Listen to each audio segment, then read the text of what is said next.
Hi, I'm Anna.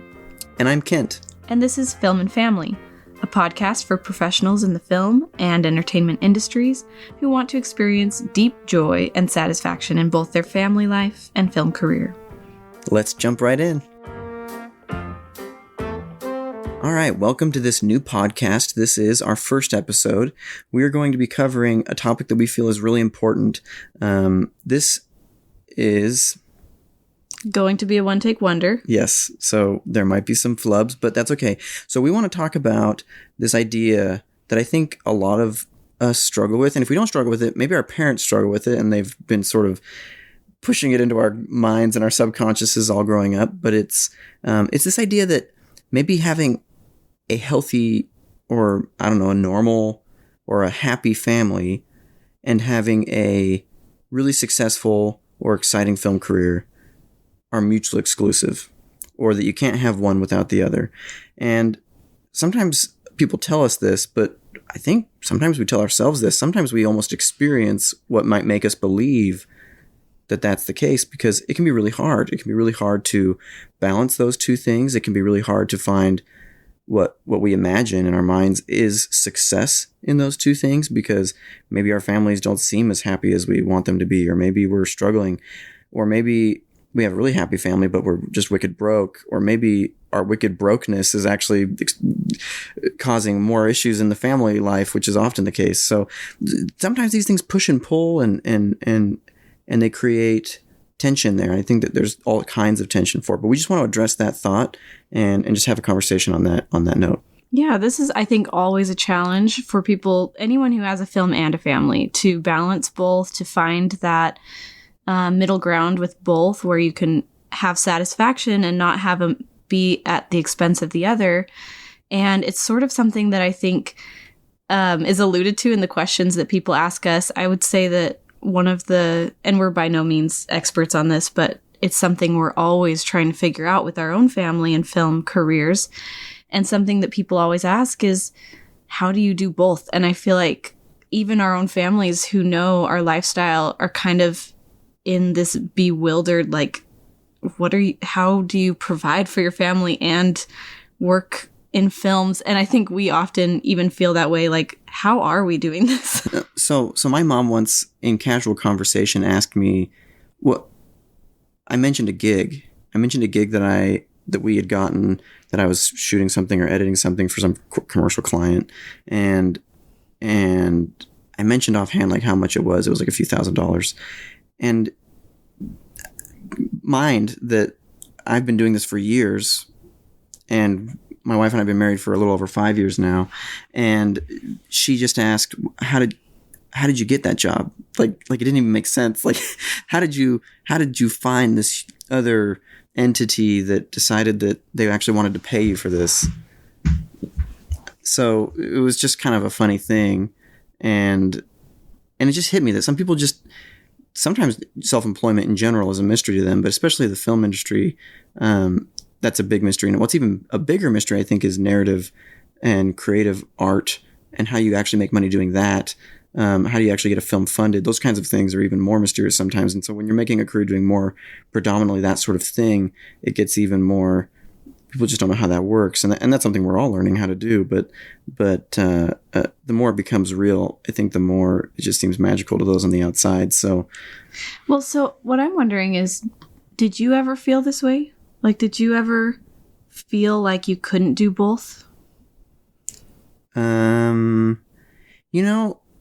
Yes and no, because I distinctly remember when we were getting married, when we were engaged, I actually remember sitting in our blue Prius.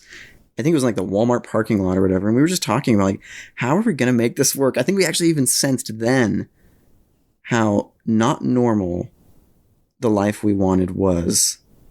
And it wasn't just that we wanted to get married, we wanted to have kids, and we wanted to have a family or have a film career. That's normal, right? I mean, sort of. Well, it's not like, for people in the film industry, that's pretty normal. I think that there's a lot of them who do want to eventually fall in love, get married, have kids, and make money making films in some capacity or another, whether you're an actor or a DP or director or grip or whatever. And so I think that on top of that, you and I wanted to spend an enormous amount of time together. We didn't want to just be like, you do your thing, I do my thing. We had sort of this ridiculously romantic notion of, okay, we're going to never separate from each other's presence for the next lifetime. Yeah. And we are going to make money together, but somehow raise this family together. We're both, we're going to homeschool our kids somehow, which was like this random goal we had. And I think we're still, tentatively moving in that direction. Our kids are just entering schoolish age. And anyway, so we had these like what seemed to be totally bizarre things. And really the conclusion we came to was, I guess we'll figure it out. like we didn't have any, I don't think we had any hard, fast But did answers. you feel like we would in that moment, or were there ever times that you doubted it? I definitely think that as we got more advanced and the first kid came and the second kid came, I think we started to go, okay, well, what's the deal? Like, how are we going to make this work? And especially as like school, you can kind of toss back and forth. You have to. We were both still in school. But then once you graduate, it's like, okay, whose job is what and how are we making money and what do we do? And we've tried everything. We've tried you working a lot. We've tried me working exclusively and you trying to be the stay-at-home mom. We've tried half days. We've tried mixed days. We've tried, man, at one point in school, it got so stressful that we got a gym membership because it was cheaper than daycare. We put our kids in the kid care part of the gym and you could go finish homework by the pool. You weren't even working out. And, we do crazy stuff like that just to like squeeze in time to make it all work. I guess there were times when, I definitely was like, why don't I just work and you stay at home? And maybe we can just, when we start making real money, you can jump back into this film career. And then your concerns, I believe, were more like, well, how can I take a 10-year hiatus and have no experience whatsoever? Well, more than 10 years. Yeah, it would be a 20 very years. large. So we explored all this stuff. So I think there were definitely moments where I was stumped, if not doubtful that it could work out. So yeah. Well, I remember very clearly kind of easing out of my dream. Like, I think I just had these two separate dreams of, I'm going to grow up and be a mom and have lots of kids. And then I'm also going to grow up and direct films. And I had those two dreams for a while. And I never really thought about how they could get in the way of each other until we were in school and we had our first kid. And then I was pregnant with the second when we graduated. And around that time, I think I was beginning to think like, this is the death of my film career, because it was so hard to finish school with a baby. And then I was having a second and I just couldn't see how it would be possible to do both at the same time. Yeah. And I didn't see how it would be possible to put one off for, 20, 30 years to raise kids and then come back to it. That brings up this doubt that I've always had where people are like, well, women should get college degrees and then go be homemakers. And if anything happens to your husband, you'll be able to jump into the workforce. And I'm like, college degrees aren't very great in and of themselves for jumping into any workforce, man or woman, much less someone who is out of the industry or workforce at all for 20 years and then being like, well, I got a college degree 20 years ago from this school that may or may not exist anymore. I do feel more stable because we're doing this together, but yeah. Anyway, I just think it didn't seem very feasible of a plan to say, I'll just hang out. I shouldn't say that. No one just hangs out, especially moms, parents in general. But I'll just, take a break from film and focus on this other thing, whatever it is, for 20 years and then jump back into film. It's like saying, I'm not going to touch the keys of a piano and then I'm going to play some concertos in 20 years. It's not impossible, but it maybe it would work for some people. I know the Coppolas have found some success with that. She has started somewhat of a film career in her, later years. But anyway, so these were things we were all just balancing and struggling, right? So, well, and we bring this up because if you're like us, then maybe you've also experienced something like this, whether it was when you first had kids or you got a big gig that was 12-hour days and you started to realize what a demand that was, or you have just run into a family crisis where your family needed you and you couldn't be there. And there's all sorts of things that we've heard and seen. And I think we've seen our peers graduate film school and often fall on one side or the other, where they either completely give up on film and say, it was just kind of it's kind of a hobby now. I just have to grow up and get a day job.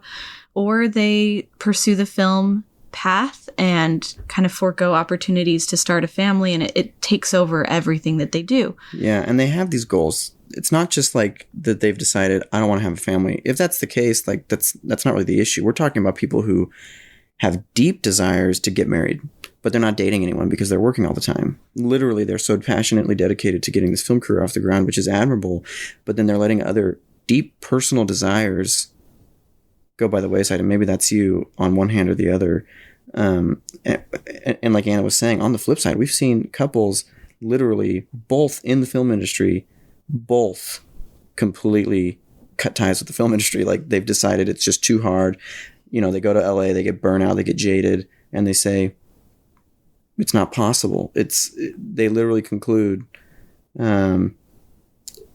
maybe it's not meaningful or not possible, or it doesn't matter, or you can't support a family. You can't make real money doing this. It's too expensive to live in LA maybe. And there's all these reasons or obstacles, and it might hit other people at different times of life. Like I can also imagine people who are young or struggling with maybe their family can't support them as much to go to a film school or to go to LA or to sometimes work these entry-level film industry jobs, which pay little to nothing.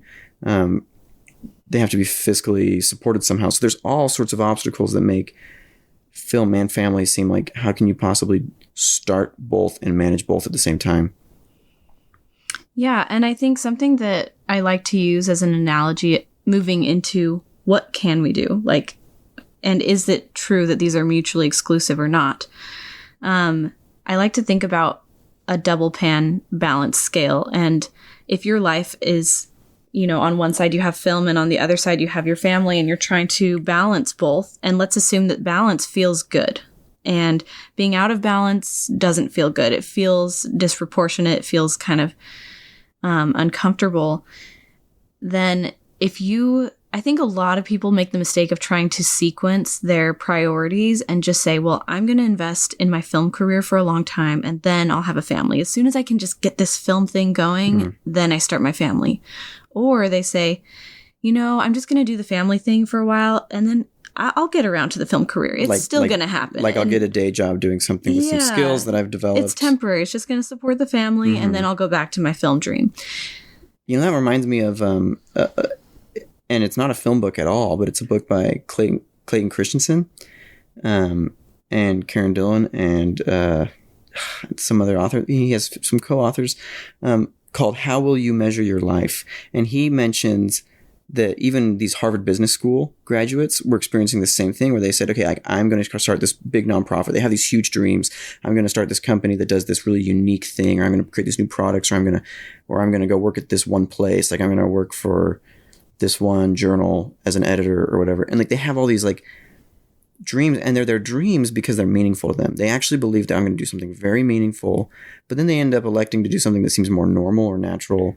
And then what happens is they actually, because they're Harvard Business School graduates, find a lot of success doing that normal, natural, whatever thing that they choose. And then they start climbing the ranks in that company doing something they don't particularly care about. And then pretty soon they find, when they're in their 40s and 50s or whatever, they come back to college reunions, and they start asking each other, hey, I thought you were going to do that one thing. And they go, oh yeah, well, this is just temporary. And then 10 more years down the road, they're middle-aged, and then their lifestyle has expanded to the income that they're making at high-level jobs at these other places. And if they were going to go start that thing that they said they were going to do, like that nonprofit or that new product or that big thing that they wanted to create, well, they'd have to start from scratch, or they'd have to make some sacrifices, or they'd have to, but now they've had all these kids and they've started the families, and so anyway, like what you're saying, they kind of, maybe they put the family first at that point, or for some reason or another, they delayed doing the thing that they thought was what they felt called to do or meaningful. And that doesn't mean what they're doing now isn't meaningful, but they thought they could just jump in later. And then they realized this is going to require hard sacrifices now, when I'm used to living off of 100, 200, $300K a year, in these high up executive positions at these companies. And I related to that a lot in the book, based on what you're saying, like this idea of like, well, what if we just jumped into a different job and then jump back out. I'm like, feature filmmaking or any kind of filmmaking, starting a business of any kind, it's just going to require a lot of sacrifice. And so if you're going to do it, why not do it really young? Anyway. Well, yeah. And I think that people have this concept of balance means I put equal time and effort into each side. If you imagine the balance scale, like they have to be equal on both sides. But if you're loading it up on one side and not doing anything on the other side, you're actually going to be out of balance that whole time. And then even if eventually you start loading up the other side, you'll achieve balance for just a moment and then be out of balance again. And it's just like, it's going to take a very long time if you've spent 20 years of your life investing in one side to catch up on the other side. And most people can't just spend 20 years like trying to make their family work and not have a career. And so I think it actually, it's important to build from the ground up on both, because you start to get the stability right from the onset. And it makes sense that when you're first starting out, any little shift in weight is going to kind of rock the boat. And so there's sort of this wrestle at first that's very difficult to achieve that balance.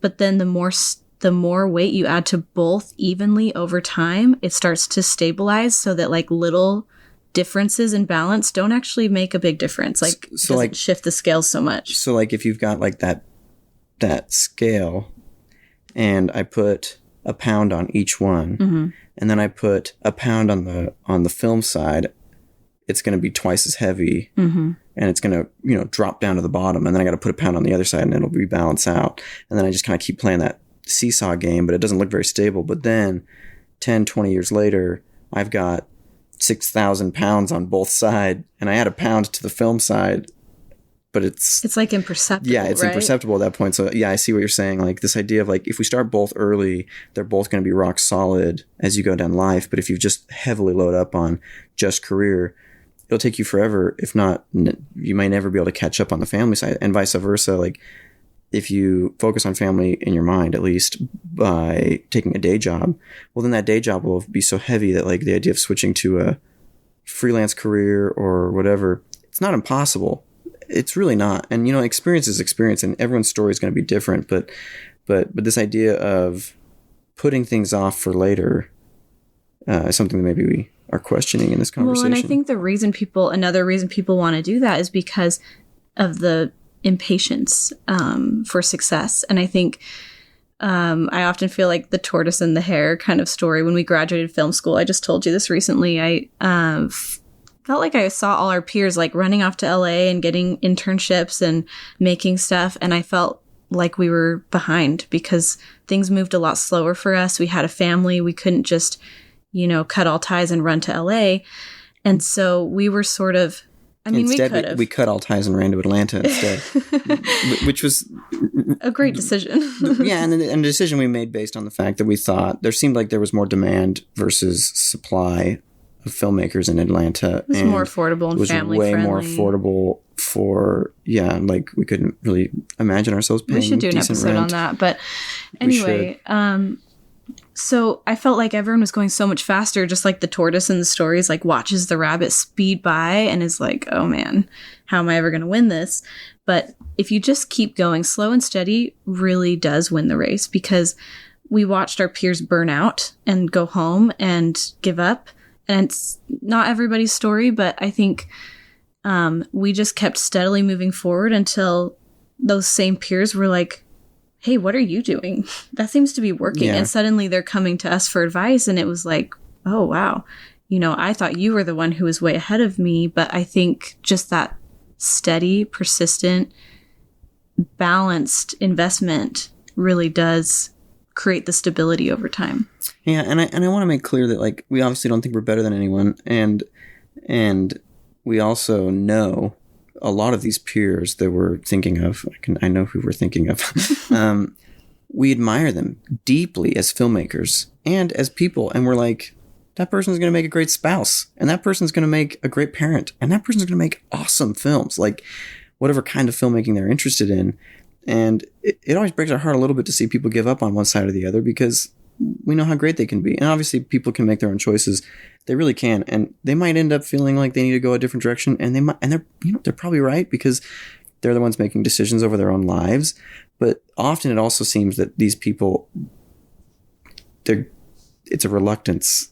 It's not, oh, I feel really good about this decision to change direction. It's, I can't do this, so I guess I have to pick something else. And I don't think that's true.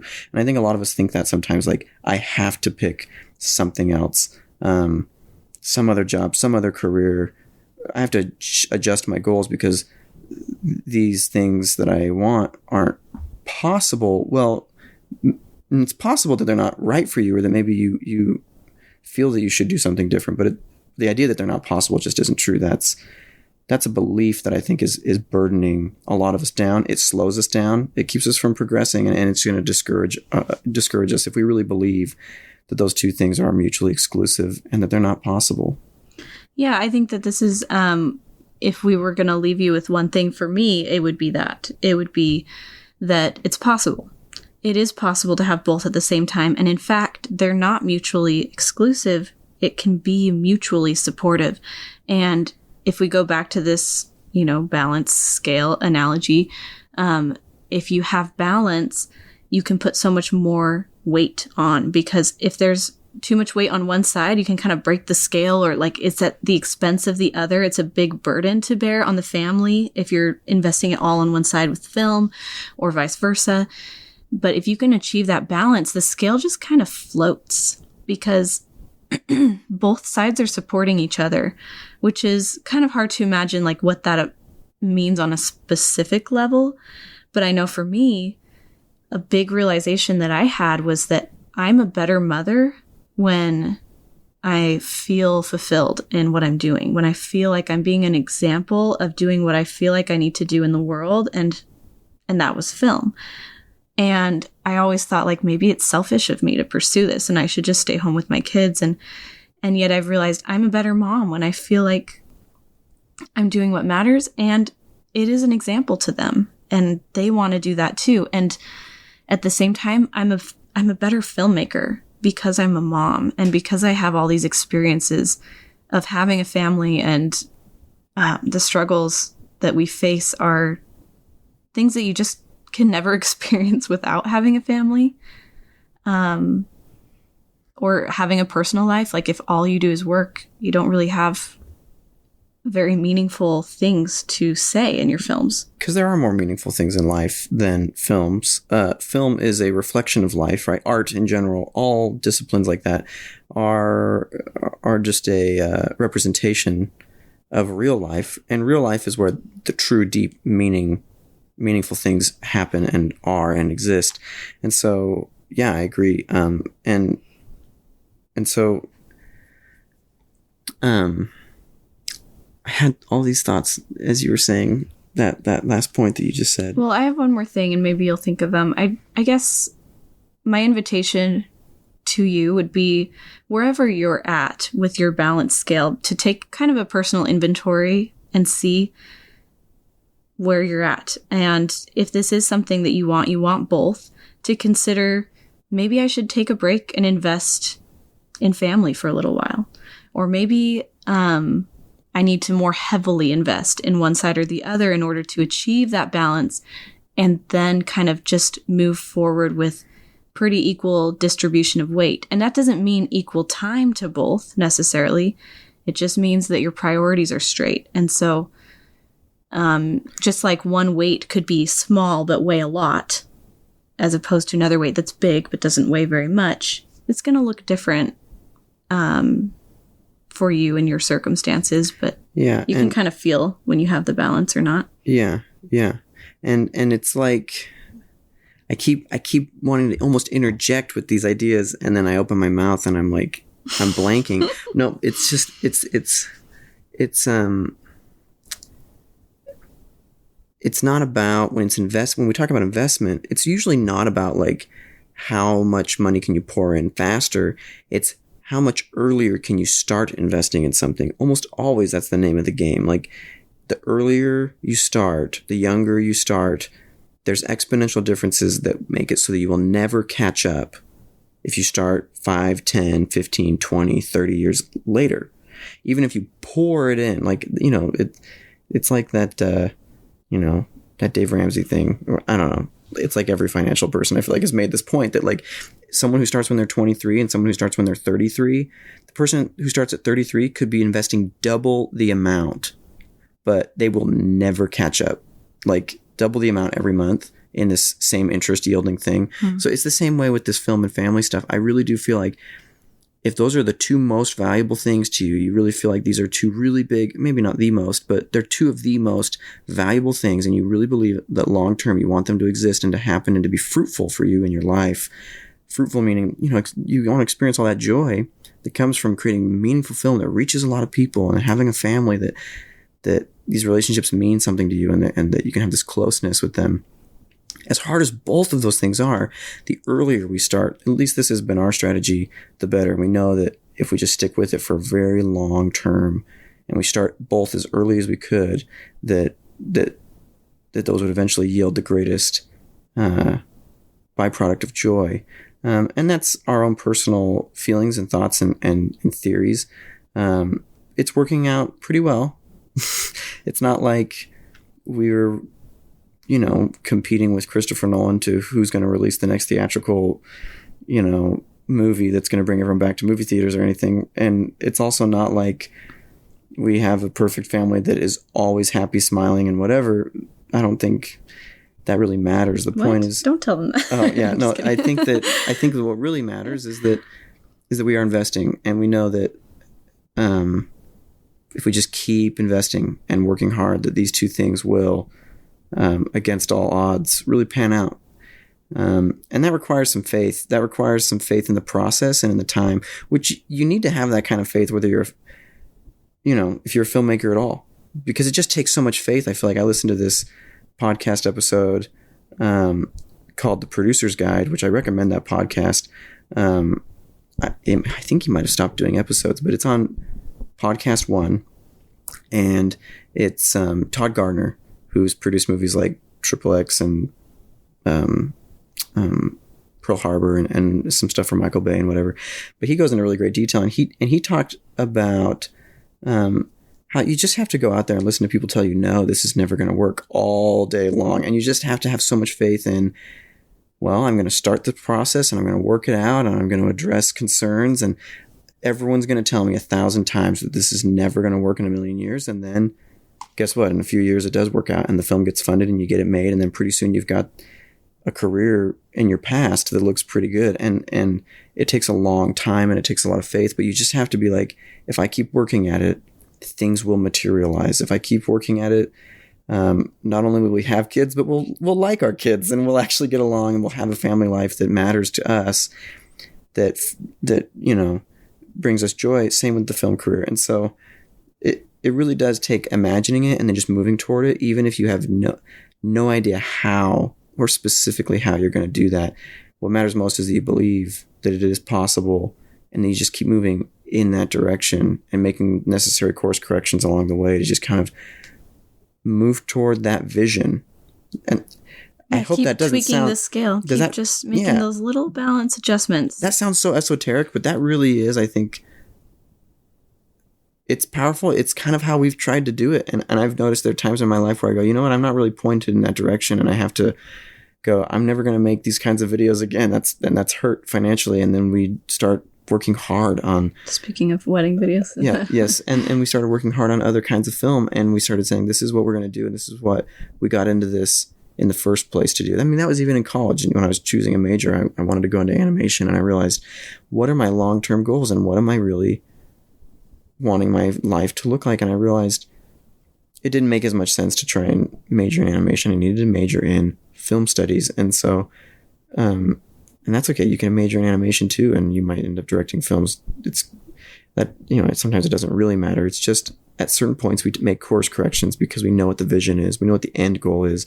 Even if it seems totally impossible, you have to believe that end goal and keep moving toward it. That's great.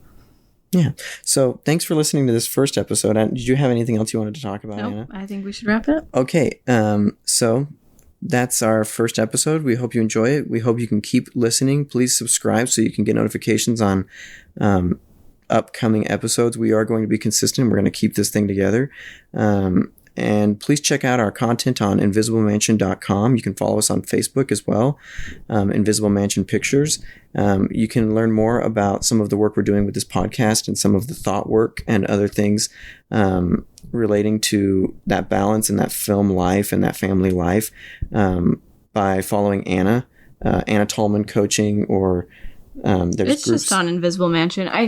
I would say, like, the biggest compliment you could give us if you enjoyed the podcast is to reach out and let us know what you think. Let us know if there's any things you're struggling with that you want us to touch on this podcast. Questions are great. Tons of ideas, but if you want something specific, we'd be happy to touch on it, to even meet with you. We love meeting new people and just see if we can help you out in any way or collaborate. So thanks for the time. Thanks for tuning in. Awesome. And we'll catch you next time. Thanks. All right, bye. Bye.